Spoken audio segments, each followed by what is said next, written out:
a whole lot more. I was going to say, that was kind of the thing that Hjarnan honestly made a name for himself on last year. And we could very well see it again. Now, it's back over to ROCCAT's pick as the J4 was locked in.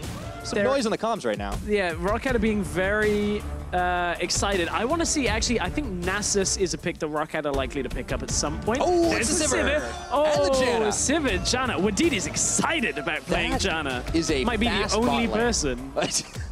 Well, you just insulted like all 5 of the Janna mains out there. Well, no, I just mean that Wadid is excited to play Janna in the LCS. A lot of supports don't like playing Janna, but so fun now on the disengage style. Look, you've got a Jarvan wants to engage. You've got Tristana who's going to try and hop forward. Now you got the on the hunt with Sivir. You've got yourself the Janna on top of it. I'll explain the Nasus when it gets banned away because it's very likely to get banned. Ooh, last second change. Okay, so they swap it up to the Gnar. So expect manages to grab that one. It's once again a takeaway from Phaxi. So unfortunately for him, you know, there won't be a taxi ride. He might have to take an Uber instead to the top lane. Maybe he'll just walk. It'll be a long road to walk. Who walks? But at this point, okay. Mid laners are available. The Syndra is there. We had the LeBlanc banned in the last game. Now, the Jace is a matchup that you can play into the Gnar, which is one reason why we're seeing it banned away. Other matchups that you can at least survive through. We see people try and do the Rumble matchup, but again, can be difficult. Cho'Gath is still up and available, but we have seen Gnar play well into it. We've also seen Cho do well into Gnar. Like, this is a back and forth I've been trying to track a little bit. Until that matchup is completely figured out, that Cho just has a lot of sustain in the lane and eventually gets tanky enough. It's only when you gank the Cho'Gath a significant amount that you actually can put him behind.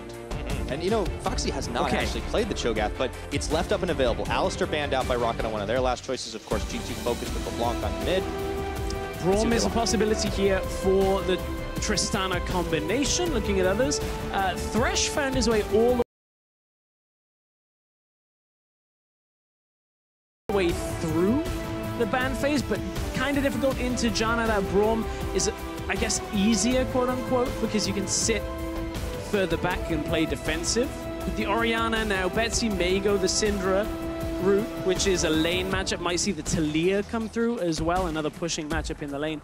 I want to see the Nasus. He's been playing it in solo queue in the mid lane. Got banned the last time around. Yeah. It's always possible. You can push in Orianna with it. I don't think it's an amazing pick, but it's certainly something I was watching at. Oh, do it! He's playing the Irelia matchup. Oh, Phaxi has just locked in Irelia. Oh, He's like, I love it. Okay, you want to play my champion? Now let me show you the matchup that beats it. Irelia, good matchup into Gnar. You can stick onto Mini Gnar and kill him, basically by dashing to him at almost any point and just take over the side lane. Gnar suddenly doesn't have as much presence as he normally would.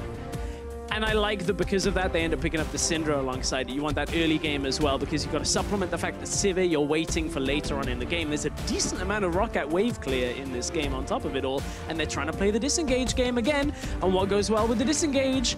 A side lane split pusher like an Irelia that can take control over the Gnar. Well, I think Phaxi is going to be looking for some revenge, because he got turned into a pair of boots multiple times last game and ended up being just a big meat shield for the ROCCAT lineup. This time, they put Irelia in his hands and expect we'll have to tangle with that up in the top lane as Gnar. Mithy gets the last lock-in. It is going to be the Thresh that did make it all the way through. We'll see if they're able to make that one work. G2 eSports, though, do seem to have a pretty potent team fight. A lot of targets for that Orianna ball. Yeah, if they can get that. That's the key thing. Big team fight presence out of G2, whether it's pick potential or Jarvan plus Orianna plus the Gnar follow-up.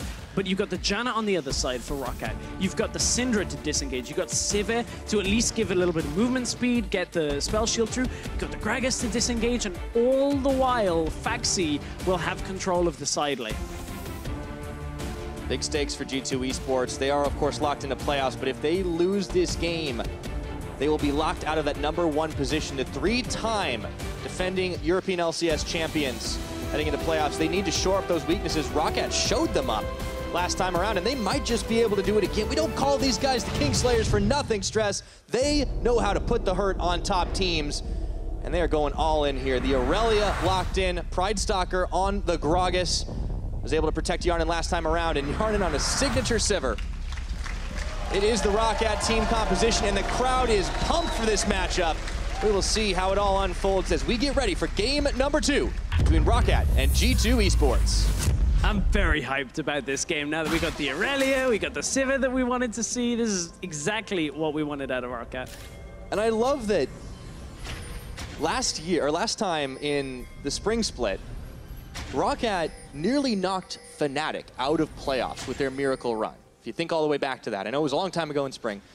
And now they're on the verge of giving them the first seed. It's like they swapped sides in this war. They just like showed up at G2's house, like put a knife to their throat, and were like, Fnatic, send their regards. What you're telling me is ROCCAT refused to bend the knee. Yes. They kill kings, they do not kneel to them. Well, we'll see how this one ends up going. This game has a lot of interesting components to it now. The most standard one of the game, I think, is the Syndra versus Orianna matchup. To reiterate, it'll be Syndra pushes the early game, Orianna will be able to take control after a few levels at least, and it doesn't have the most amount of kill threat unless you get ganked. If Pridestalker goes mid lane for Betsy, that can end up working now. If Mithy comes in, he's got Flay available. Flash Flay would be a difficult one to get a kill because there's no hook follow-up at level 1. Yes, they decided not to pull the trigger in.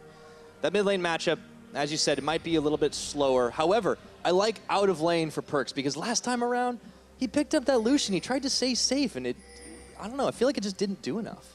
It didn't, and I think it's a pick that a lot of fans watching at home will say, G2 should just never pick the Lucian. And that isn't necessarily correct. They haven't had success with it, but it's not been about the Lucian itself. PerkZ had a great game in the last game when you look at it, actually solo killing Betsy. If he can do the same, that would actually be a little counter what the matchup should have now. If Betsy should be the one, if anything, having kill pressure. And now we get to watch a Janna lane in action, which is basically Janna shield Sivir, and damage comes through, but it'll kind of end up being okay because through Hjarnan's ability to sustain through the lane, everything will be fine, and Mithy, without landing a hook on Wadid, will struggle to actually get any damage down. I'm wondering if this isn't an opportunity, though, for Trick to have some early presence on this Jarvan, going down to the bottom side. We'll talk about it in a moment because Phaxi was trading out with Expect. This matchup, of course, is going to be a pretty interesting one to watch, and that might be where we see the jungle pressure as well. Yeah, so Phaxi hits level 2 early, is able to Q onto Wadid, hit him as well with Equilibrium Strike, and is able to kind of go, okay, I win this trade.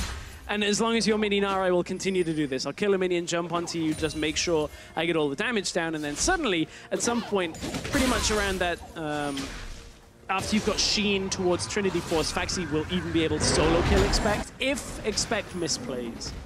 As always an it. Okay, Pridestalker, he gets the smite down, but Trick actually, instead of going to lanes, opted to try and harass him out of the jungle, gets a speed boost courtesy of the Scuttle Crab. PerkZ was there for defense as well. There won't be the fight. Phaxi was heading down. Now, PerkZ has actually been able to push Betsy in more than you would anticipate, but here's a trade in the middle lane. Thunderlord's proc still throwing some clock pieces. Phaxi going under tower, just outside the range, actually, as he trades out with Expect. It's going to be push city for all of these players in all of these lanes, pretty much. Betsy's the only one who's forced back. Right, and I'll touch that in a second. PerkZ, Expect on the top side is going to have to farm out under tower. Bot lane, we have an exchange coming through.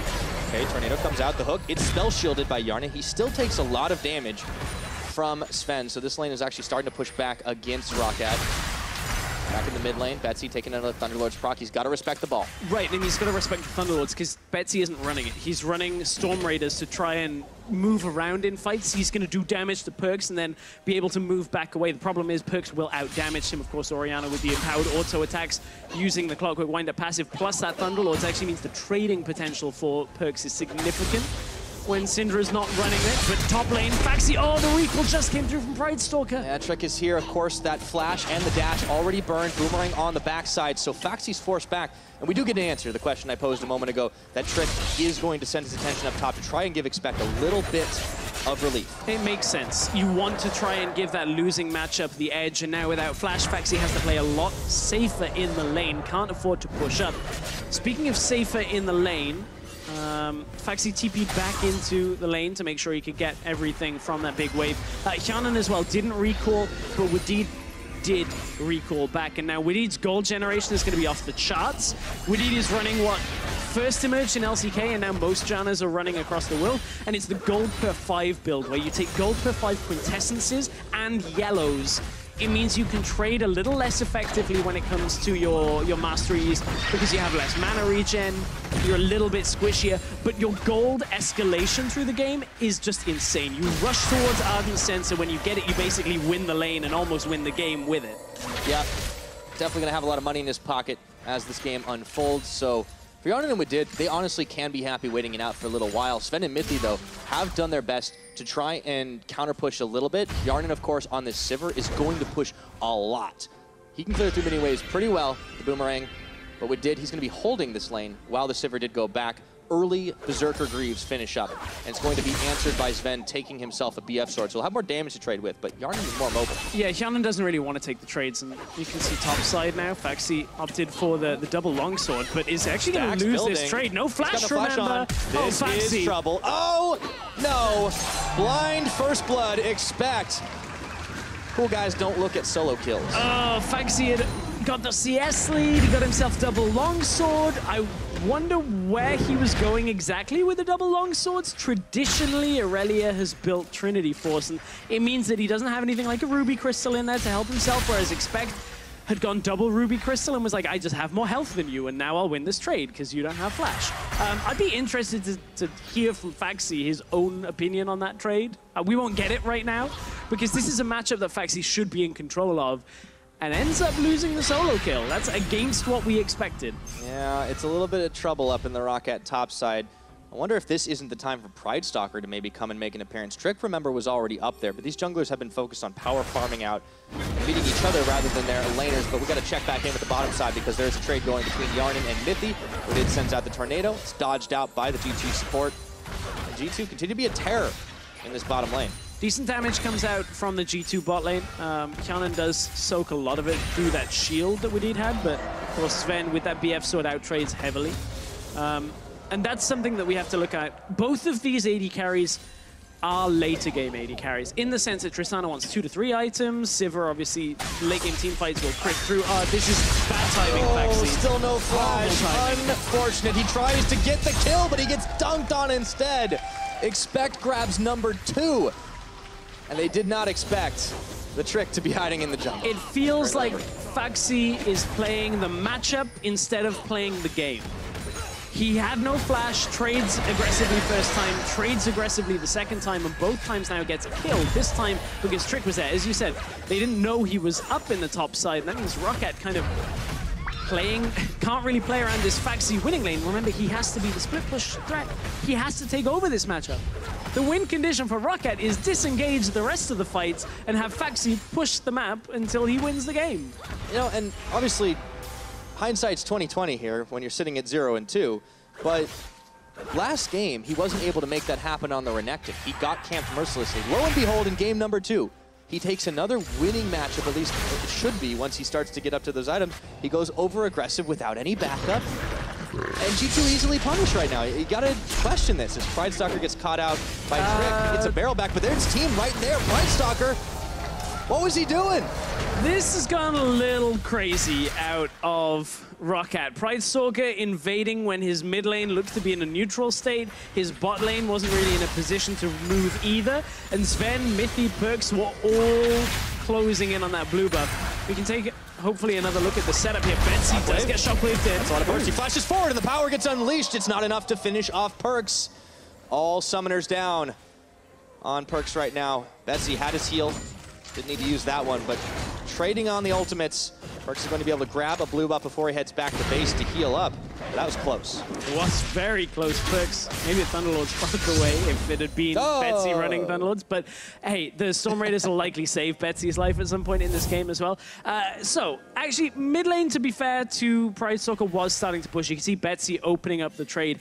Bottom lane, on the other hand, doesn't have the ability to react, but there are enough wards around. Pridestalker knows he's in trouble and is trying to get out. It's the fact that bottom lane actually move up in time. And PerkZ pushed mid lane super hard after that to make sure that they could get there for that kill. PerkZ picks up the kill, and this looks a whole lot more convincing for G2 this game.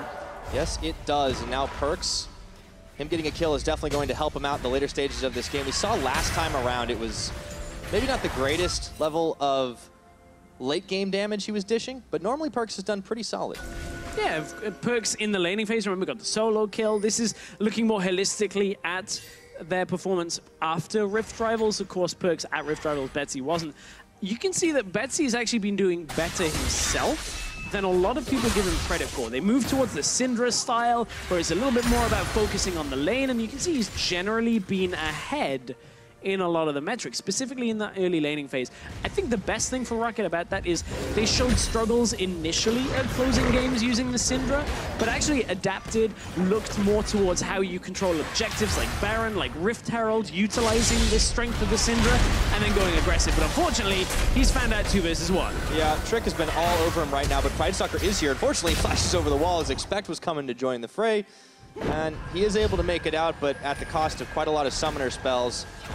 I think it is impressive, though, to look at those numbers from Betsy, considering the fact that we are in Europe, a region that is known for strong mid laners. It's not just a meme, it's often the truth, and he's not always one that comes up in that conversation, but TV coming through. We got to talk about this bottom lane right now. With knock the Tristana back.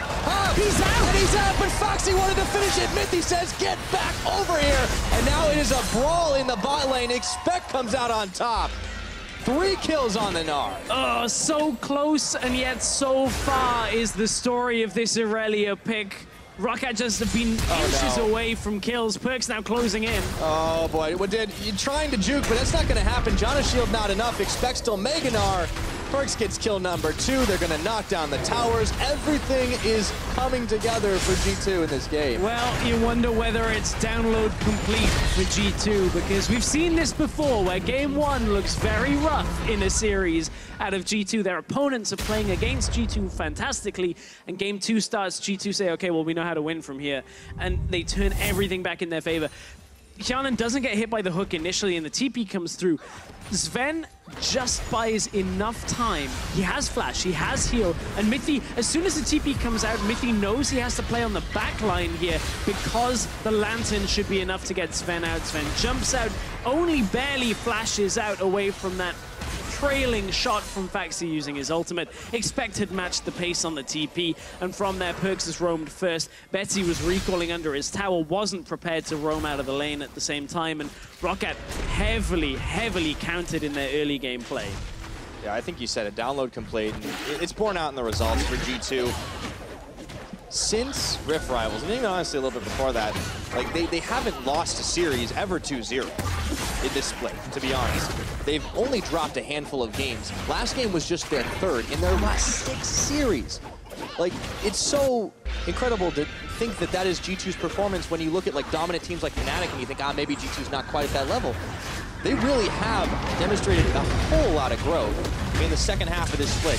And now they're taking the lead in this game in a big way. Yeah, massive way. They have delayed ROCCAT's composition completely. They needed to play it. ROCCAT needed to play the side lane threat. They needed to have Phaxi ahead, and through Tricks visiting twice in the early game, plus some misplays here and there out of ROCCAT, G2 are closing out the map against ROCCAT, whereas ROCCAT that need the room to move. No outer towers remain for ROCCAT anymore, and that means no split push threat is available. Because look, mid-outer, top-outer still stand in favor of G2. This irelia is going to have no room to move on the map. Yeah, and so far away from completing any meaningful items, right? Double daggers turns into a stinger, right as I say it, but the rest of the team is still struggling. You need an Infinity Edge on the Sivir, you're still out your crit cloak. But Pyra, is it enough? Is Wadid's Ardent Sensor enough to turn the tide of the game? Well, it's 1-0 in this series so far, Stress. I don't know if it's going to be 2. Now, they caught PerkZ, but Mithy was there to save the day again. If you believe the memes, you believe in the dreams of Ardent Sensor right now. I don't know whether it's quite enough, but hey, ROCCAT, they do have a composition that can do well past this point. They need a lot more damage on Hjarnan before it actually gets to that point where they can take team fights, and G2 are likely not to let up on engages. But there's a window, there's a chance. But you're telling me there's a chance. Yeah. Don't tell me the odds, because they're probably really small. But at the moment, ROCCAT are pushing up the mid lane. PerkZ is going to need some backup here. Trick is around, but there's a wave. Pridestalker, okay, in goes the Dragon Strike. flag and drag, enough to push them back for the time being. So Expect has made a minor adaptation to his build in order to compensate for the bad typical matchup against irelia. Instead of going Black Cleaver first, he goes Frozen Mallet first. Betsy has flash. Pridestalker's there though, they can turn this as he flashes away. Also gets the heal off. He's strong enough and just taking the edge of the damage off the ball. Pridestalker pushing them back and away. Wadid is here. G2, they can't make the big play happen. Expect is found Phaxi. Oh, sorry, no. Phaxi. He's got to turn it. Although when Gnar kicks in, Expect actually can't get the kill. That's why Mithy is here. Oh, get back over here. Phaxi throws some transcendent blades, but he's surrounded by G2. Oh. And he is having a bad game. That's the thing, is Expect is heading towards Gnar. It doesn't even matter, the rest of the team are there, they can come down. I say he can't get the kill. Yes, he can get the kill, it's just a lot harder. The mini Gnar is the one that will whittle down a low health target, and that's why you go Frozen Mallet rather than the Black Cleaver, because look, Phaxi has only got Ninja Tabi for armor, so if you can just stick on him, you actually get the kill, and suddenly Gnar has the advantages that Gnar normally has against the melee matchup, because Phaxi is so far behind, he can't take the advantageous trades. Thinks he's walking safely up the river, and Expect just finds him, and this is painful. Phaxi knows he has to flash to try and get himself out of this. Tries to get the stun, utilizing the fact that Expect was a higher hit point value than him. And then it all goes wrong, because in comes PerkZ, steals away the kill from underneath Expect's wallop. Well, everybody was there, but I got to give some big credit to Mithy, because it seems like he's been there every single time that anyone from G2 has come even close to going down, and he just says, no, I'm going to hook you point blank, I'm going to flay you away, you're not going to be able to close that gap. He saved Zven's life, he possibly saved Expect's life. He's been all over the map on this stretch. He has. Mithy, we know what he can do on the Thresh when given it. Thresh is a significant champion on the pick threat. Speaking of pick threat, yeah, it looked like we were going to have something unfold pretty quickly there. Now, Mithy's coming through, takes some damage with Betsy. He's going to get locked up in the pit. The barrel goes in, but it's not going to matter. PerkZ on a rampage with his 4th kill of the game. We're 17 minutes in now. All of G2 eyeballing that tier 2 turret. ROCCAT desperately trying to hang on here as they've been blanked in this game. 0-7. Hjarnan looking to change that. Nearly takes down PerkZ, but he lives. How much HP is that? Mithy might be left for dead. He burns the flash. ROCCAT aren't done. They turn over to Trick. The lantern. Ricochet. Staying alive. The Ricochet trick. He's one more shot. Hjarnan's gonna do it. And G2, they are scattering as fast as they can, but that was some close health bars. Yeah, Hjarnan has a lot of damage, supplemented again by that Ardent Sensor. It's not the major turning point. The fact that G2, they commit, they get the kills, don't stick around too long, but they don't quite respect the amount of catch potential, the chase that Hjarnan and Wadid provide there. Yeah, I mean, that's what turns the tide. You got to think that this irelia split push threat is not really going to be a huge factor, but when you forget about Hjarnan, that's not a mistake you should make more than once. Well, I don't think G2 will make it too much more. You can see PerkZ getting chunked down by the Sivir. Of course, 7:15, Sivir did get some buffs. And then they were reverted. So maybe if the buffs had stayed, this fight would have been over by now at this point. But you can see Trick easily picked off from there. Hjarnan doesn't have any other ability to catch up after the flash, after the heal, after the ult has gone down. But it's still enough to get the first kill from that. And a fight like that happens again later on isn't necessarily so G2 favored. I mean, you look at the scoreboard, you look at what G2 have been doing this game, and you think, oh, they're going to be able to close this one out. But then that happens, and you can't help but thinking, well, this is ROCCAT, this is Hjarnan on Sivir, this is the Ardent Sensor. If there's going to be a comeback, that's the beginning of it. It's okay. I got a pro strat for you, Pyro. All right, this is completely not to get better by anybody. Here. What we need is a moment where Wadid goes out to the side lane, puts a shield on Phaxi, and suddenly the Ardent Sensor is no longer just the AD carry. Keep being buffed. Well, in a winning matchup at that point, yeah, just put it on Phaxi. It's okay. Don't care about mid lane. It's fine. Yeah. Pridestalker can disengage that. That is very true. I don't think that's what's going to happen. Wadid is going to die. That is he's a little too deep on this one. And he gets his ultimate, but he's going to be left for dead. PerkZ was even covering the rest of this, and now you can see Trick actually going in off the screen on the minimap. Wadid is trying to survive for a little while, but meanwhile, the rest of his team is not faring so well. Hjarnan falls. G2, they just collapse. Well, G2 might be looking for potentially the fastest Baron of 2017, but they're not grouping for it, so it won't be. G2 on the 20-minute mark have full control over the jungle. They're pinging it. PerkZ is saying, do the Baron with me. I'll take it myself. It might start. Here we go. It won't be the fastest, I don't believe. No, but it's definitely going to be very quick. I'll get the stats they're on top of it. Well, you're getting that all confirmed up. We'll see if this fight is going to go down. Hjarnan still ticking on the death timer. Betsy trying to distract, so is Pridestalker, but he's caught on a hook. Teleport in for Phaxi right now. It's a shockwave, but not going to be where it needs to be. Unfortunately for ROCCAT, Expect was right there in the back, but Barry is still up right now. Phaxi's trying to go for it. It gets taken out by PerkZ. It looks like they're not going to finish this fight, though. Phaxi, oh, nowhere for him to go anymore. It was a valiant effort, but they lose out. Big time. Baron goes down, 3 members fall, and only Trick. That's a consolation prize. Yeah, G2 get the Baron for themselves. It was PerkZ that ended up getting it. I was a little excited about the prospect of an Irelia turning up in a team fight where everybody's low health already, because look, Expect has found the engage, Pridestalker and Betsy kind of forced away, and I'm like, okay, this is the time. Phaxi, look, you can get Mithy, you can get PerkZ.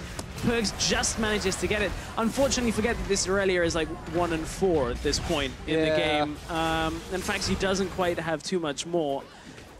Good job of killing Trick, but the rest of G2 were there and able to take down the Baron. Yeah, I mean, and PerkZ started that fight off by just total sombreroing the shockwave, and then he makes up for it by like securing the Baron when both junglers are down. Pridestalker, he's caught.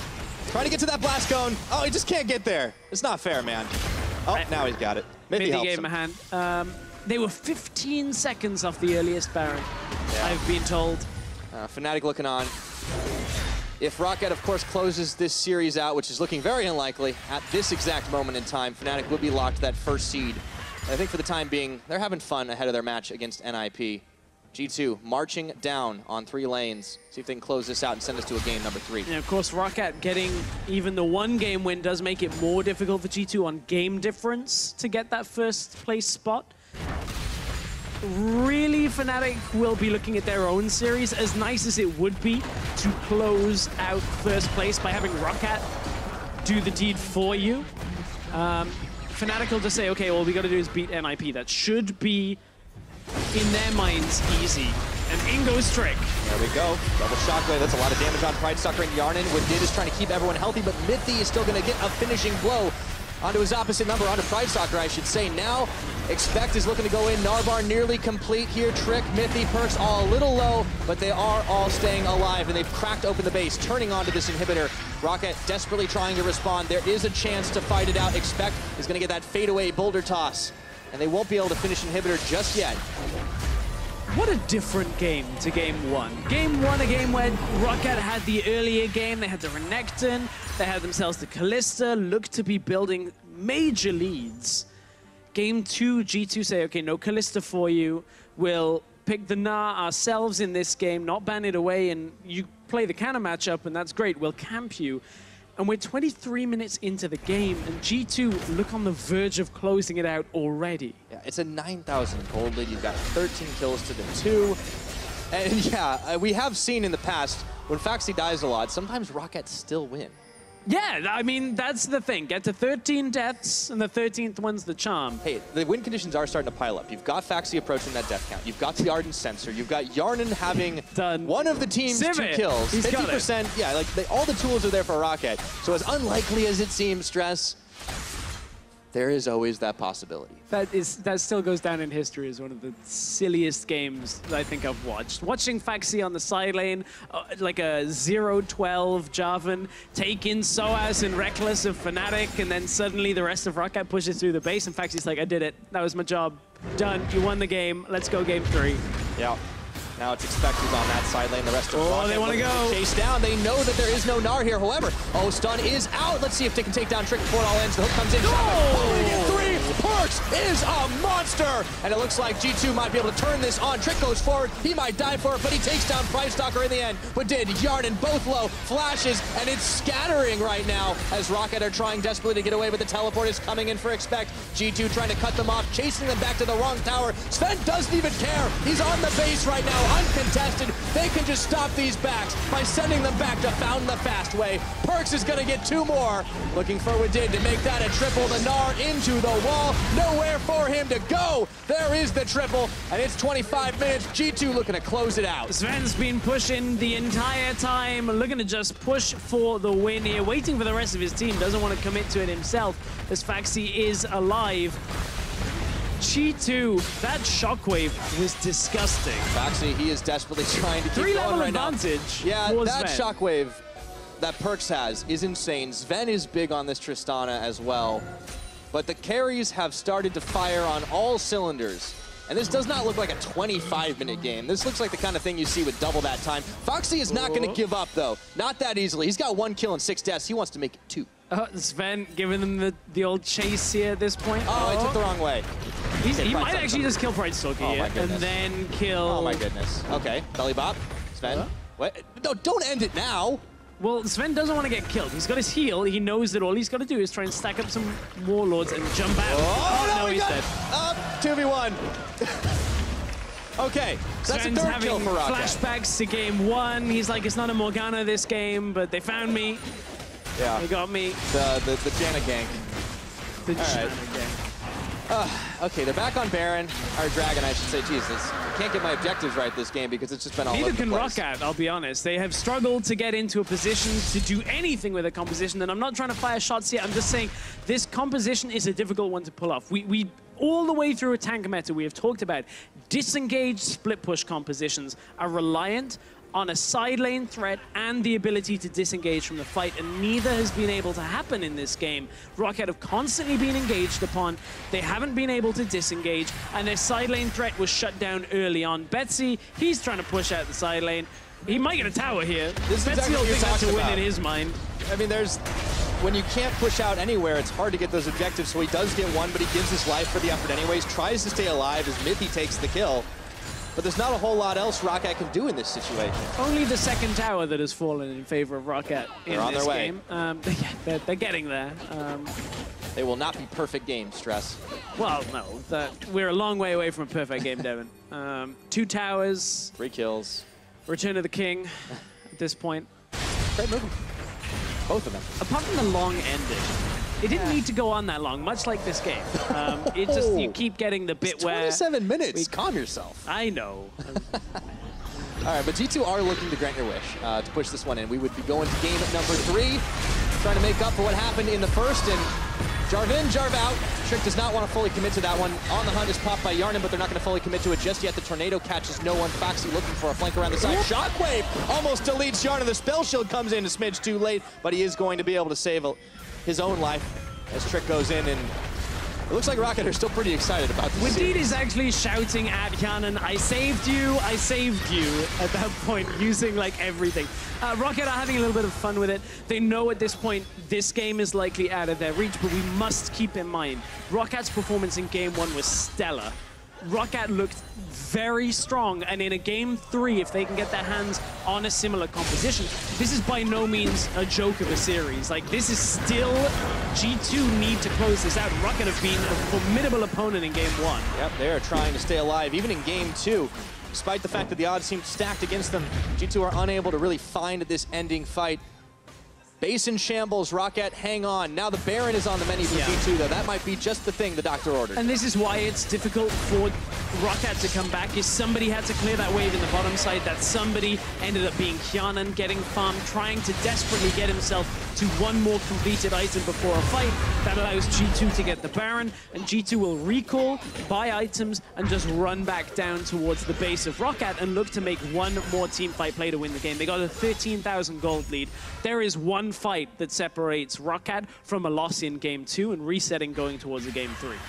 But despite how big that difference is and how far behind ROCCAT have been throughout this game, it always feels like they just might have it in them to turn a fight. And there are tools there. You talked about the Ardent Sensor. It is, of course, I guess the biggest win condition. It makes the effective gold lead for G2 only 9,000 when a shield is active from Janna, right? Absolutely. There's that 4,000 gold efficiency. There's some key things that have to happen if ROCCAT want to win, right? Like, Zven is a target to shut down, but I think the real threat right now is PerkZ, because shockwaves are looking monstrous. Yes. He's 10-0. He's 10-0. He's going to have the locket with the stone plate from Jarvan. We haven't touched much on the item since the early game. This is the point where Max Law says Trick has already won the game. because he got Stoneplate Locket the fastest. Maxwell basically goes to the school of jungling thought on tanks that it's whoever just gets those items fastest wins the game immediately. What does he think about Ardent's sensor, though? Probably hates it. Probably hates it. All right, Expect wants to go in. He does get the Mega Gnar, gets a few hops. Gets pushed back, though. No more inhibitors, really, for ROCCAT in this game. The last one being fired down, but Trick finds himself isolated. ROCCAT still has this unit, trying to hold strong.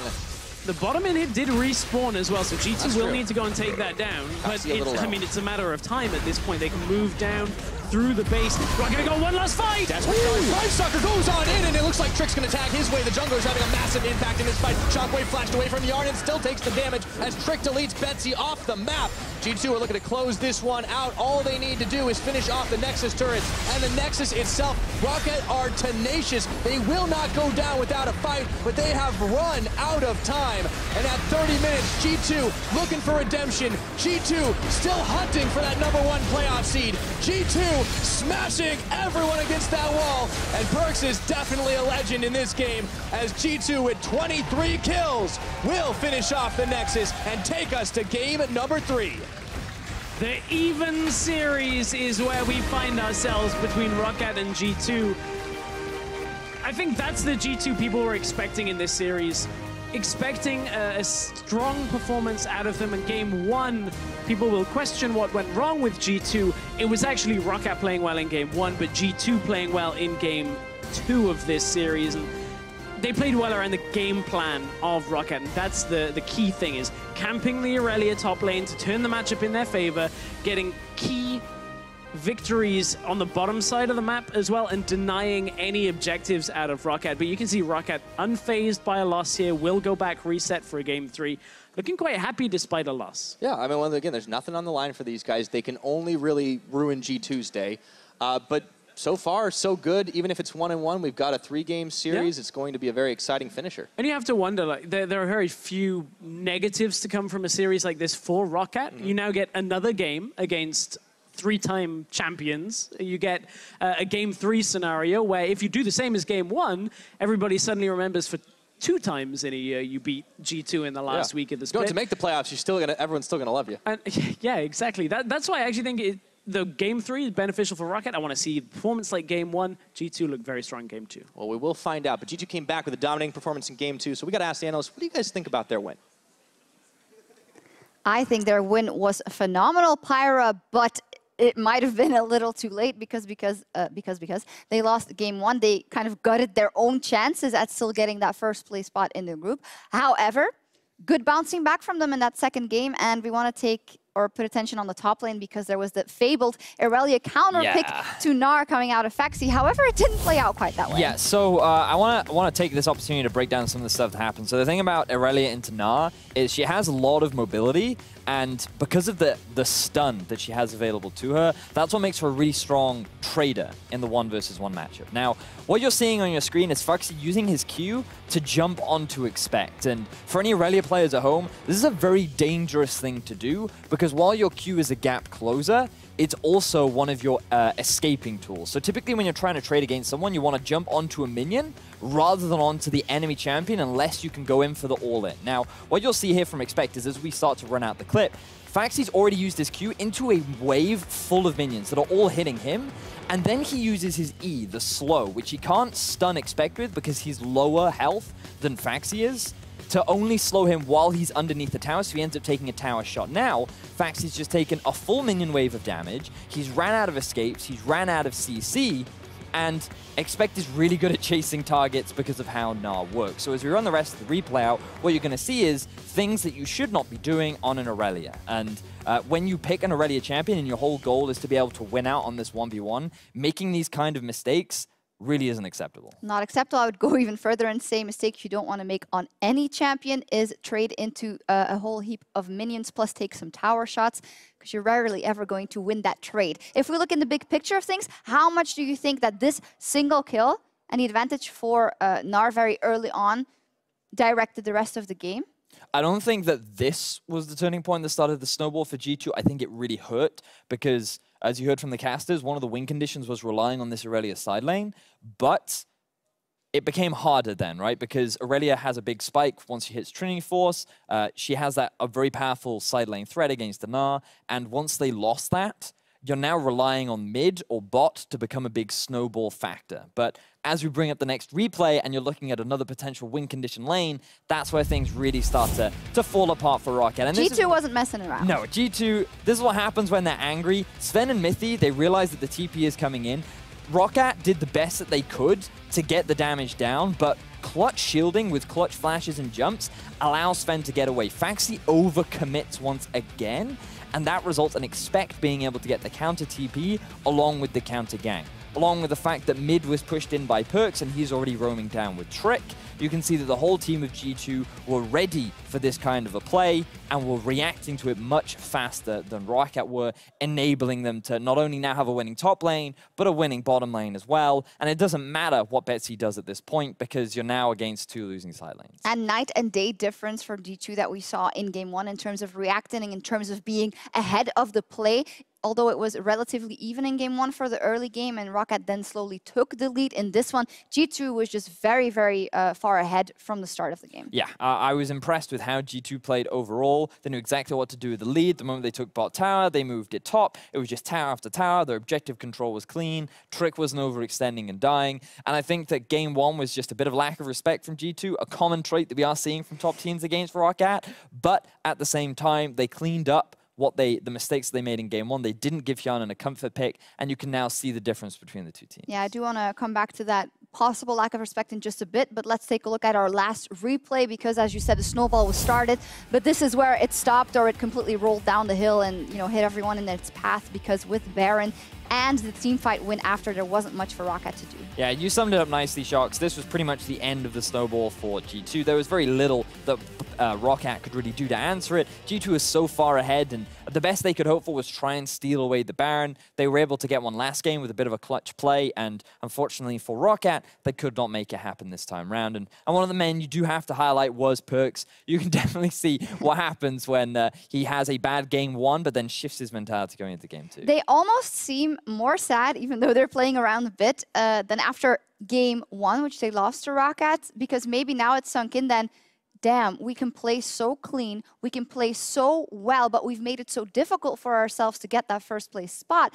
By dropping that first game, it was like they weren't completely there in their mind or something in Game 1, and that's something that you do have to critique G2 for. I think that G2 are a vocal team that when they make mistakes, they're extremely communicative about like what went wrong and how they can fix it. But when they have such a convincing victory, I think they feel a lot more relaxed about it, and they're like, okay, that's what we should be doing. We just need to keep this consistent now moving into the next few games. And I think that for a while now, having chatted with Zven, they were pretty convinced that they were locked in for second. The fact that getting first was there, but extremely unlikely not in their control. I think they accepted the reality that they're in. Betty, I do have to contest that because now it's very difficult because Fnatic has to lose 0-2, G2 has to beat Fnatic 2-0, but the chances were more palpable beforehand, so why would you not work to give yourself that chance? Of course, yes, they want to give themselves, but having Mithy on the desk last week going, I think it's impossible for NIP to beat Fnatic, along with the fact that G2, based on their recent performances, I think that they can gain a lot of value from playing in the quarterfinals as well, playing a few extra games and all that jazz, but I think... you make valid points. Yes, I think that G2 are not going to be too upset about their first game loss, and I think that, as Carlos loves to say, a loss is another opportunity to climb the ladder of success. That it is. Well, we'll see what happens in Game 3. G2, they managed to strike back. They do need to win the next game to stay in the fight for the top spot. Meet us back here for Game 3 after the break. Team composition in the